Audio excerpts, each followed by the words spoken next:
The ancient Chinese brought inventions into existence that changed the world forever. Machines built on a scale and level of sophistication that was unrivaled for millennia. Many of their inventions redefined engineering. But perhaps their most lasting legacy lies in one area: a sphere of technological innovation in the field of war.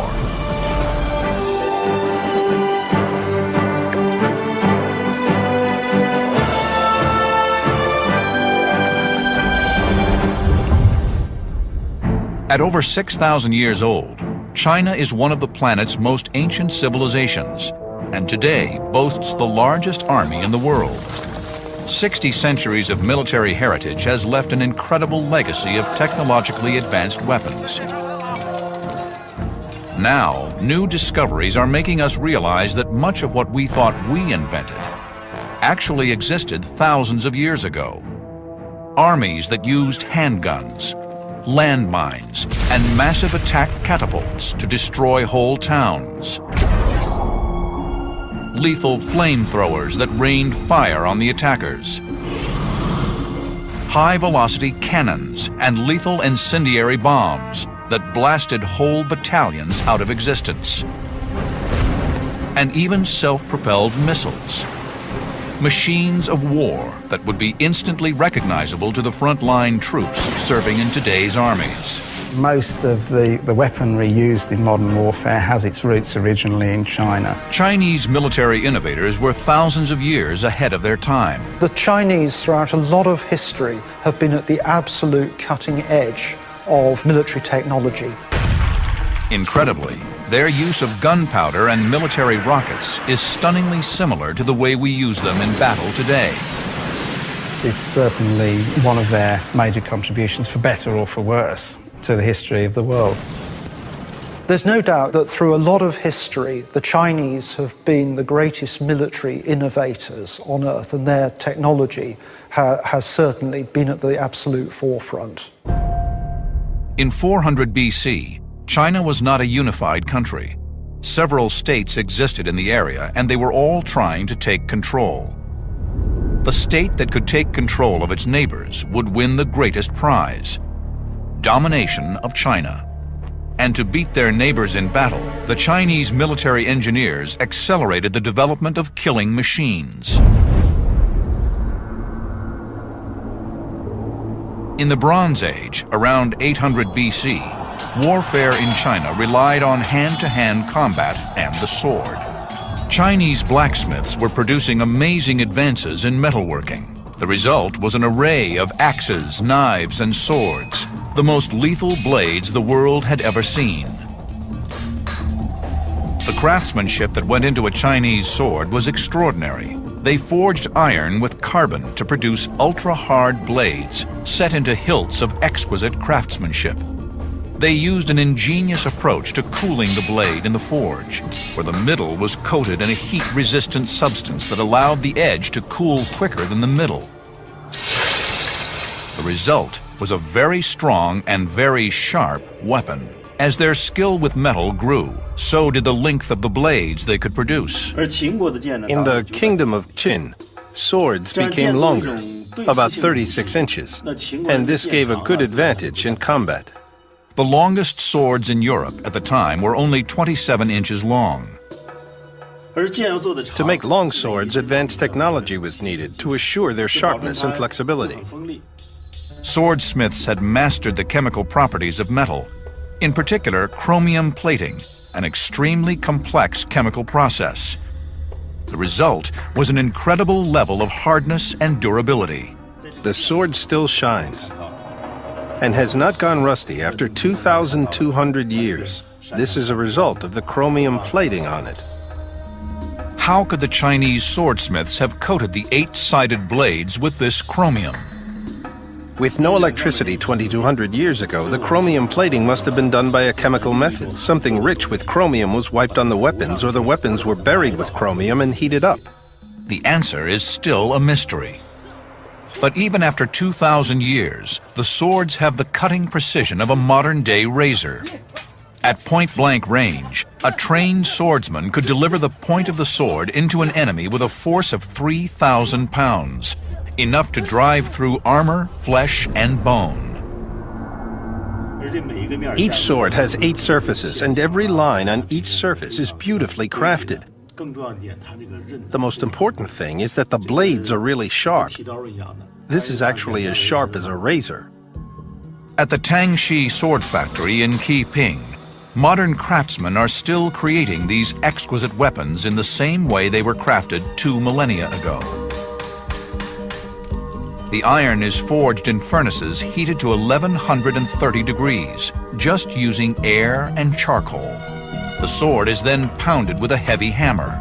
This flattens the sword into a very thin blade and also hardens the metal. This process, known as tempering, is repeated time and time again, at each stage the sword becoming harder, thinner, and more deadly. Attention is paid to the smallest details on the beautiful hilts, and the result is an exquisite creation, part work of art, part deadly weapon. But were there even longer blades wielded in ancient China? Dr. Tom Richardson is curator at the Royal Armouries in Leeds, England. The armories boast one of the largest collections of rare military hardware on the planet. Here lies one of the most unique weapons of the ancient world, a dagger axe. It was called the Ge. This beautifully engineered, pointed, bladed weapon was originally fastened onto a 10-foot staff. The dagger axe inflicted massive punishment over 2,500 years ago. Today, only the bronze blade itself remains. The fluke at the back of the blade passes through the haft, and the slots here on the back of the blade are intended to bind the blade onto the haft. The weapon's precision design ensured that the blade could be used to maximum effect in hand-to-hand combat. Each blow would deliver a force of 6,000 pounds. To be on the receiving end of just one thrust would have been agonizing. They're swung on very long hafts, and you can imagine the concussive impact of one of these blades swung on the end of a long pole. By 1000 AD, China was over 1,000 years old and had consolidated her military might. Her engineers and blacksmiths were becoming expert at creating deadly weapons. But it was the chemists and alchemists who stumbled across a mixture that would completely rewrite the history books and redefine the art of war like nothing before or since. The art of warfare would be unrecognizable today were it not for a 1,000-year-old Chinese invention. The first we hear about gunpowder in ancient China is actually from philosophical Taoist tracts. These were scientists looking for elixirs of immortality, and what they found was in fact the exact opposite. The art of warfare was changed forever. The introduction of gunpowder was the first time that any kind of energy other than human muscle had been applied to warfare.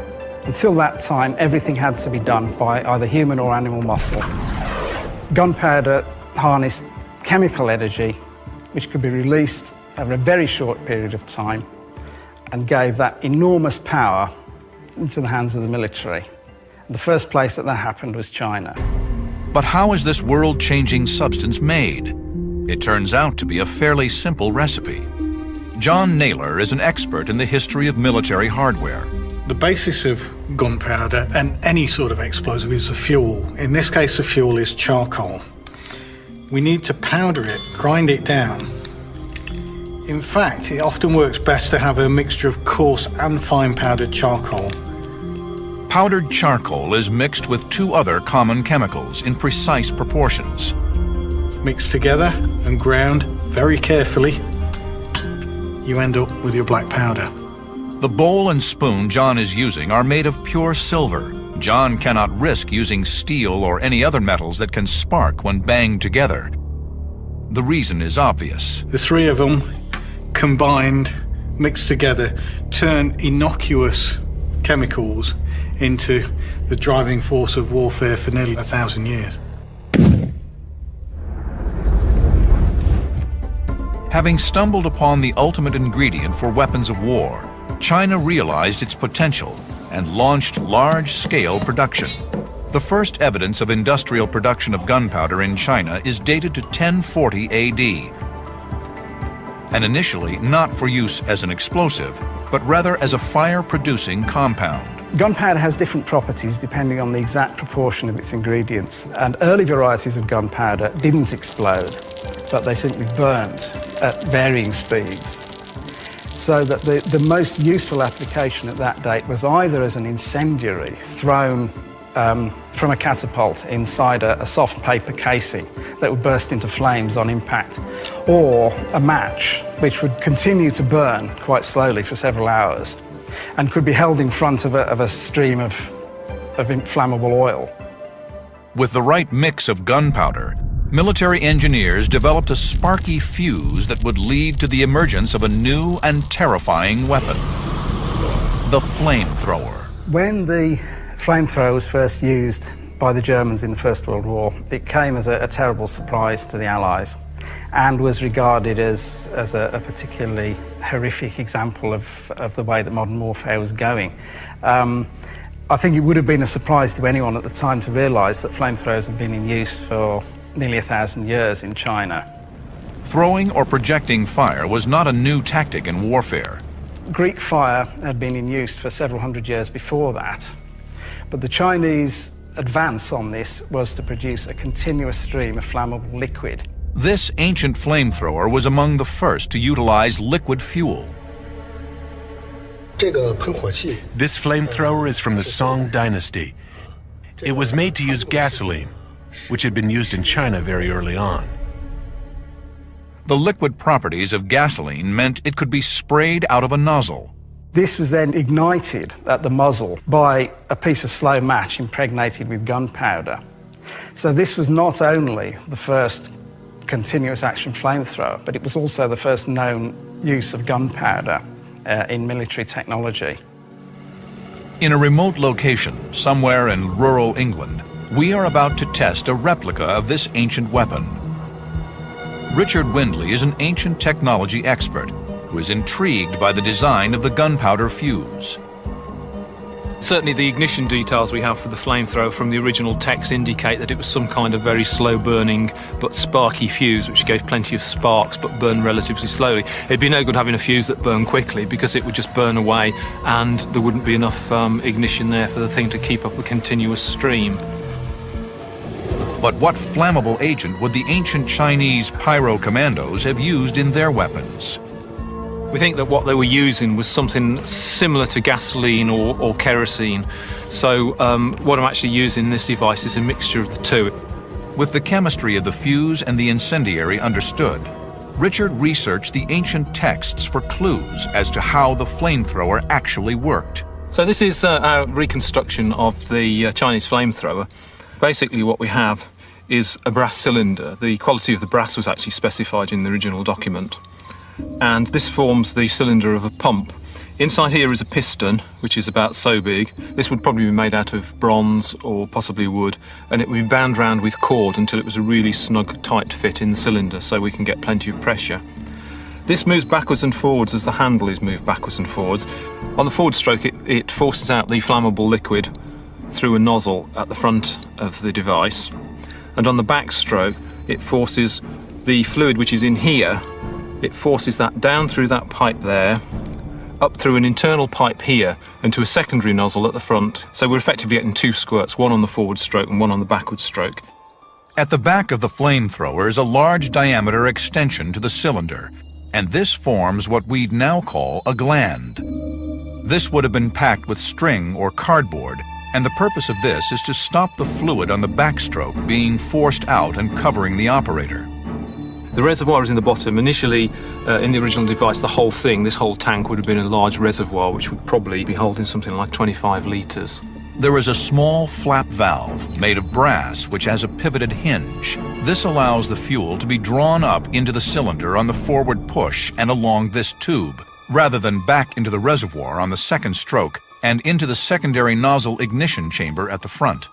The ignition system is a slightly different proposal because the texts are not that clear on how exactly this worked. The little fuse assemblies are going to fit just inside a little holder there. They're ready to be lit. The front portion, the ignition chamber, goes on. Then what all remains to do now is to light the fuse, and we're ready, pretty much ready to shoot. Richard sets up a bale of hay 60 feet away from the flamethrower. This will enable us to see how accurate the weapon is.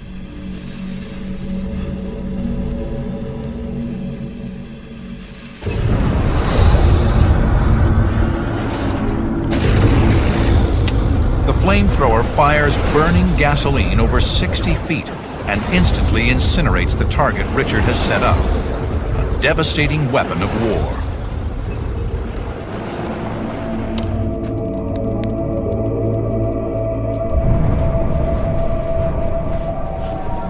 Well, that from where I was standing, that was absolutely staggering. That was awesome. And to see that stream of fire coming at you must be absolutely devastating. So where was the best tactical position to place a flamethrower? They were used in a whole host of different ways. They were used on board ship, they were used on ramparts as defences for fortifications, and almost act as a kind of spearhead for frontline troops. We know from 20th century experience that the flamethrower is one of the most terrifying weapons that anyone can face. And certainly there would have been a serious risk of being burnt if you were in front of it. But they were fairly short-ranged weapons. And a lot of the time, their value would have been psychological. If a flamethrower of that description was guarding a breach in a city wall, it would have been a very brave man who would have attempted to go through it. But many military objectives are further away than 60 feet. There is amazing evidence that the Chinese designed and built weapons that could fire devastating projectiles over a mile. Before the advent of gunpowder in China in 1000 AD changed the art of warfare, the Chinese had long been shooting projectiles across battle lines, using the crossbow.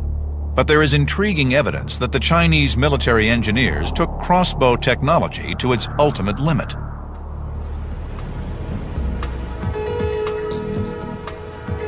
In Chinese archives lies a rare copy of an ancient text, The Essentials of the Military Arts, written in the 11th century. It is a magnificent document on ancient Chinese warfare. Within its pages are fascinating glimpses of complex and awe-inspiring machines. One such machine was the triple crossbow, an incredibly powerful siege weapon. The triple crossbow was a 25-foot-long device that employed not one, but 3 bows to give it extreme power. This was a heavy-duty assault weapon that needed a whole team of men just to arm the beast. This is the largest long-range weapon. The original model would be twice as big, twice as long as this model. Mostly it's used to defend, but it could certainly be used for attack. It has fierce power from these triple bows. It would take 10 soldiers or more to turn the axle and to load the string on the trigger. But what kind of ordnance could this monster unleash? The arrows for the siege crossbow were huge. They were made from iron and could fly as far as a mile. These 10-foot full metal jacket-tipped missiles would have smashed through anything they met. But despite its gargantuan size, the siege crossbow was a mobile and versatile weapon. The giant siege weapon was mounted on a pivot and axle, allowing it to be targeted quickly and with precision. Once the weapon had a target in its sights, the power straining to unleash the missile would be freed by banging the trigger with a hammer. The ability to threaten a town with a single weapon provoked a rush to develop countermeasures and defenses within Chinese city walls.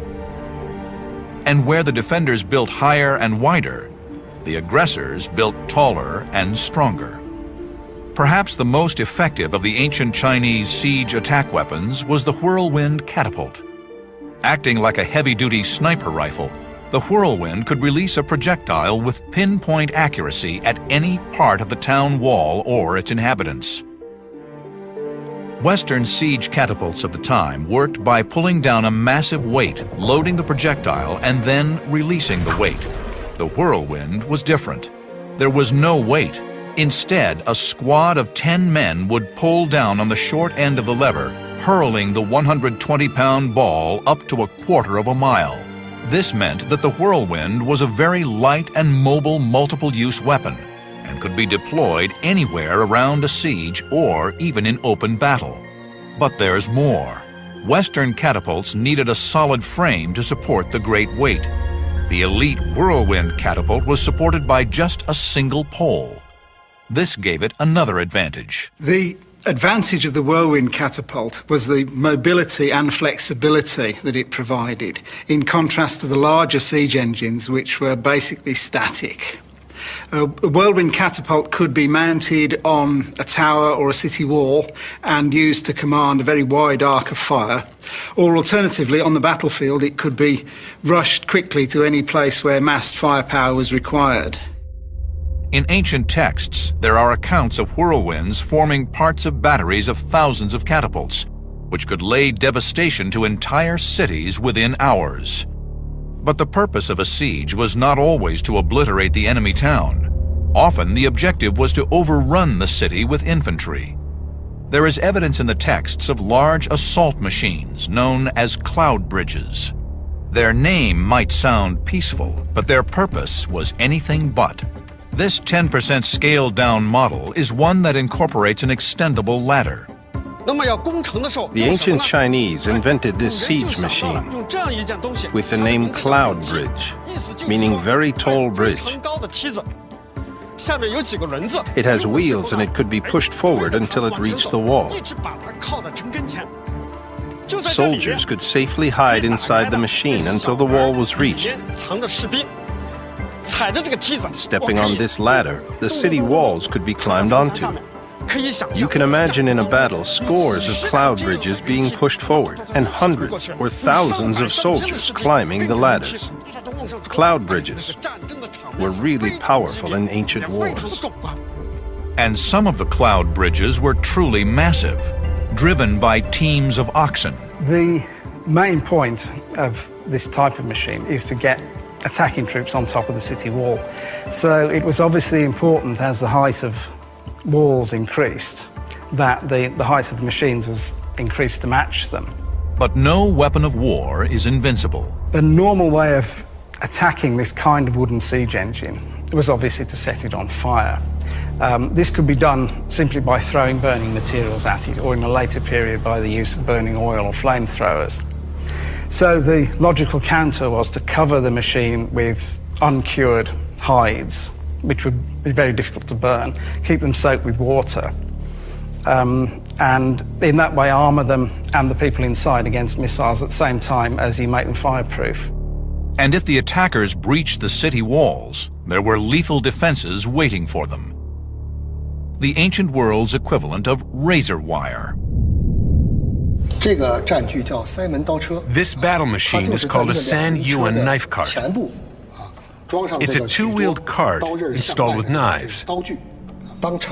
Its major function is in the eventuality that the gates failed to hold or the city walls were breached. It would be rolled into place to block up streets and defend them. The knife cart was as effective as razor wire, with one improvement. It was mobile and could be deployed wherever the defender's need was greatest. But just like razor wire, it could fit any gap. In the ancient wars, a practical cart was built according to the size of gates or width of streets. I think it would be twice the size of this, at least. But not all heavy military hardware was used in urban conflict. At first sight, it might look like it was designed to scale city walls, but this machine had a more intriguing purpose. This is a military machine used in ancient Chinese warfare with the name nest cart. It is actually a small house that can be lifted up and down to scout. In the middle area of China, the lands are mainly flat, which makes it difficult to see far on the enemy's side. With this device, we could see the enemy's situation from high. Military satellites fill the tactical role of the nest cart in modern warfare. However, there are ancient Chinese weapons that were developed nearly a millennium ago, whose basic technology is little changed from that used by our armed services today. The Chinese innovated the greatest revolution in warfare technology the world has ever seen: the gun.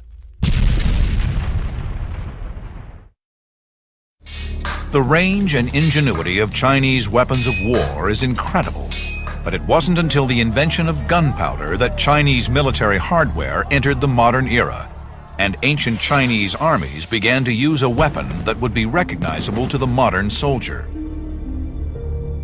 By the 10th century, weapons called fire lances, bamboo tubes filled with kinds of gunpowder, mixed with fragments of iron, ceramic shards, things like that, they were set fire to. You advance towards the enemy and these things spit fire and various bits of poisoned ceramics.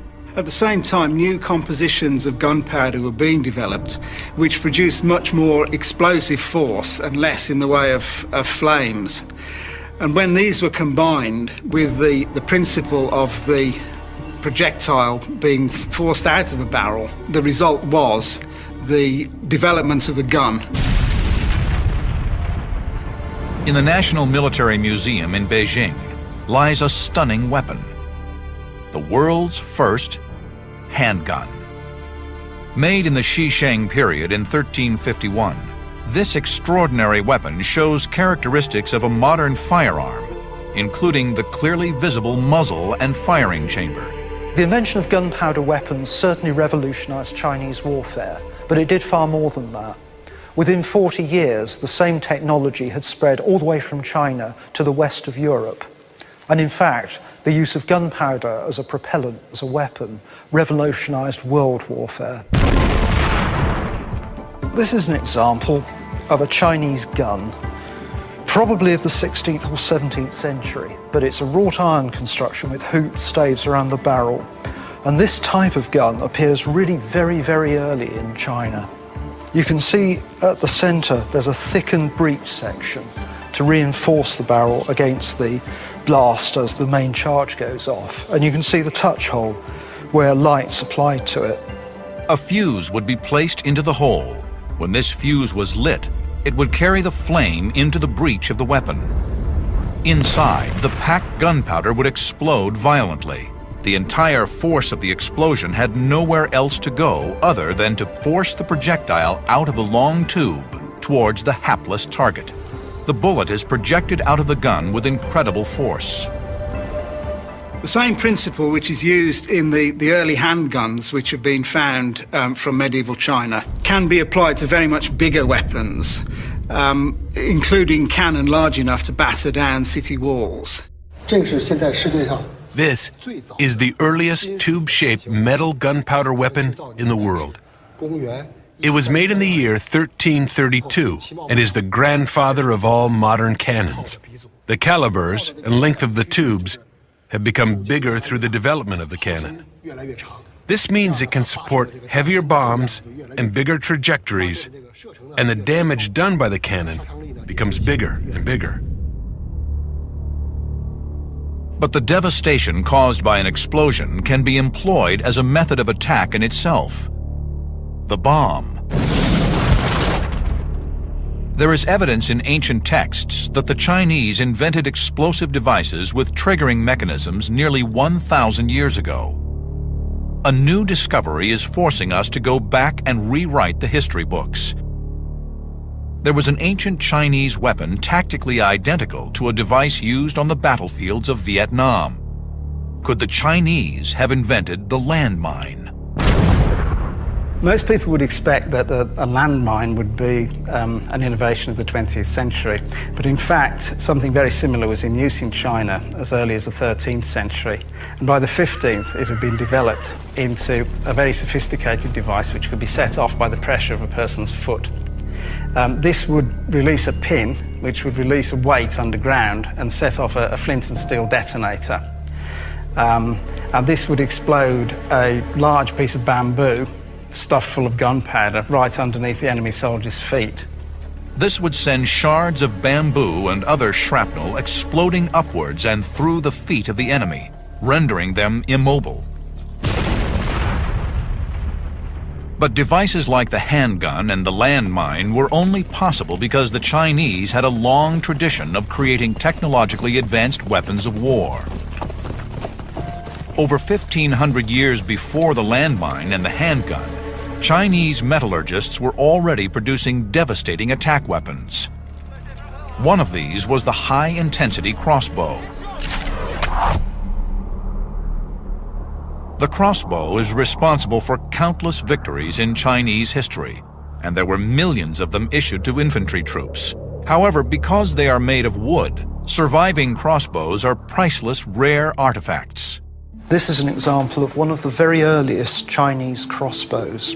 It's just the stock made of wood covered in lacquer and beautifully decorated. It's the trigger mechanism that's at the heart of the Chinese crossbow, and it's an extremely clever device. Triggers are made of extremely precise interconnecting components that must fit and work together with rigorous accuracy.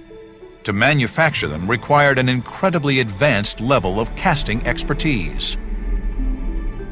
And in fact, the technology is quite comparable with a lot used in the gun trade a millennium and a half later. Yet these things were invented in the 4th century BC. The crossbow was a significant technological development over the simple bow that was used for thousands of years by civilizations all over the world. But how is this design more effective than the simple bow? The ordinary bow is formed by an arc and a bowstring. It's pulled by hand, and as a result, the bowman would get tired using it. It's also hard to aim. But the Chinese crossbow is mounted on a frame, and the string is pulled back and held in position by a latch attached to a trigger mechanism. The trigger mechanism could be conceived as the ancestor of the trigger from a modern rifle.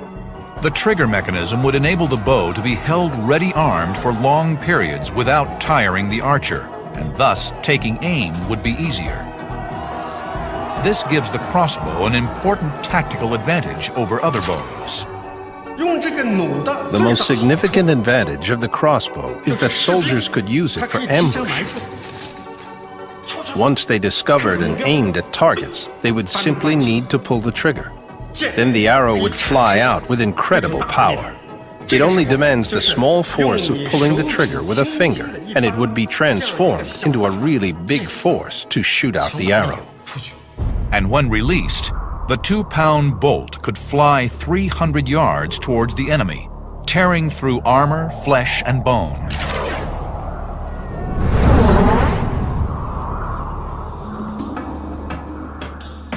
Crossbow technology and the skill of crafting these elegant assault weapons has not been lost.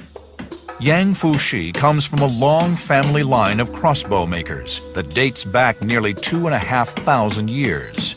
He still makes bows to an ancient design, using only the tools and materials available to the ancients. I couldn't tell you how many generations in my family have been making bows. My ancestors were all bow makers. This looks exactly the same as a crossbow excavated from a West Han tomb. This is a Han Nu crossbow. In Chinese, this means with anger.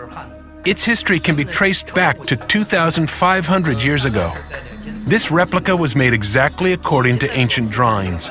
The trigger on this crossbow is made of bronze and exactly the same as the one excavated. Many modern tools were used like lathes, mills, and planes. Our ancestors could make these exquisite triggers thousands of years ago without modern tools. Through the process of creating these beautiful replicas, Yang Fushi has discovered a tactical benefit of the crossbow. The leather strips bound on the chocks are to fasten the bow. The bow can be disassembled to make it convenient to carry on military marches, and then reassembled on the battlefield. But how powerful could a crossbow get, And what was its ultimate range? According to ancient texts, the most powerful crossbow could have a tensile force of up to 260 pounds. It was called crossbow loaded with feet. It could reach over 500 yards. Very deadly. This devastatingly lethal attack weapon could fire 20-inch bolts at the enemy, with a force equivalent to being hit in the chest with a modern .357 bullet. But the Chinese military were continuously developing and refining their arsenals. By 200 AD, they had taken the crossbow to a new lethal level. Centuries before the gun, while the rest of the world relied on the simple bow, the Chinese developed the world's first repeating shooting weapon, the repeating crossbow. It is the ancient world's machine gun. Here on top we've got a magazine that holds these bolts, slotting down into there like that. Holding this lever, working the action, the whole magazine comes forward. The string slips into that notch, so it can then be drawn back. It's also holding down a little peg, so that when the magazine is steady on the stock, pushes the peg, wallop, shoots the projectile down at the enemy. And as fast as you can work the action, that's how fast you can shoot. With 100 men to a company, 10 companies to a regiment, each with 1,000 crossbows, this meant that 6,000 or 7,000 bolts would have been tearing across the battlefield at once, instantly cutting down everything in their path. Incredibly, this murderous kill rate would not be seen again until World War I, over 1,500 years later. Now, the beauty of this weapon is it's idiot-proof. You don't need to be a trained soldier to use it. It gives the rate of fire that a trained archer can put out, but without all the hardship of learning to do it. It was common at the time for Chinese emperors to have retained armies. This meant that farmers who usually worked the lands of the empire could be called upon to take up arms in defense of their realm. The repeating crossbow was an ideal weapon to issue to an untrained soldier. Thousands of these weapons unleashed onto the battlefield would put doubt in the minds of any attacking force. Firing at a rate of 1 lethal bolt per second, the repeating crossbow was a unique development. An innovation that, incredibly, preceded the automated weapons of the 20th century by more than 15 centuries. Although a single bolt from a repeating crossbow would not cause enormous impact, the effect of thousands of them coming at once would have been devastating, especially if we consider that the tips would have been poisoned. A single scratch would have taken out an enemy soldier. But it wasn't until they unleashed the chemical energy in gunpowder that the Chinese brought the firing of missiles across the battlefield into the modern era. By the 11th century AD, the Chinese were starting to project missiles in a way that would be recognizable to a modern military engineer in the gunpowder-fueled rocket. Gunpowder was first used for military purposes in China around 1000 AD. Its initial use in warfare was to create fuses for flamethrowers, but the flamethrower's range is limited by how far the machine can pump the flammable fluid. However, the Chinese had been using the explosive power of gunpowder in fireworks for entertainment. They also had hundreds of years' experience of unleashing projectiles at an enemy. It was just a matter of time before they discovered you could combine these two skills. An intriguing discovery by underwater archaeologists off the coast of Japan has uncovered evidence of what are believed to be China's earliest known exploding gunpowder-based projectiles. The researchers found something stunning: 2 intact and 4 partial bombs, encased in a dense ceramic shell. When the scientists X-rayed 2 of the intact bombs, they discovered that one was filled with gunpowder, and the other not only contained gunpowder, but dozens of pieces of iron shrapnel. They realized what they were looking at: a weapon that was half bomb, half grenade. We now know that ancient Chinese armies had an incredible range of ordnance available to them. From super-scale mega crossbows, to handguns and cannons, to devastating flamethrowers, all being deployed nearly 1,000 years ago. But now, for the first time, new discoveries have us asking the incredible. Could the Chinese have used rocket-propelled missiles in battle at a time when the rest of the world was throwing stones out of wind-up catapults? In its early years, gunpowder was used mostly for entertainment. They designed spectacular fireworks, almost the same as we use on the 4th of July today. But could this expertise be turned to use in battle? Could the Chinese adapt their rocket technology and create self-propelled weapons of war? Under the Song dynasty in the 13th century, they were still used only for toys and for firework demonstrations. But soon after that, they began to have a military application. This was well before the use of rockets in warfare anywhere else in the world. The early applications of rocket technology to military uses were basic. They involved attaching a gunpowder-based rocket to an arrow to give the projectile propulsion. Intriguingly, there is evidence of early trials in which rockets were attached to aerodynamic bird-shaped creations. But developments were right around the corner. Under the Ming dynasty, from the middle of the 14th century, rockets began to be used en masse in Chinese warfare. They were fairly small devices with arrowheads on the end of a stick propelled by a rocket tube. They didn't have explosive warheads, so they were most useful when fired en masse. Just like the multiple rocket launchers of today, Chinese rocket launchers caused devastation on the battlefield. And it didn't stop there. There was an invention that took rocket technology to the ultimate limit. A piece of military hardware little different to the rockets that modern armed forces put into the field today. The ballistic missile.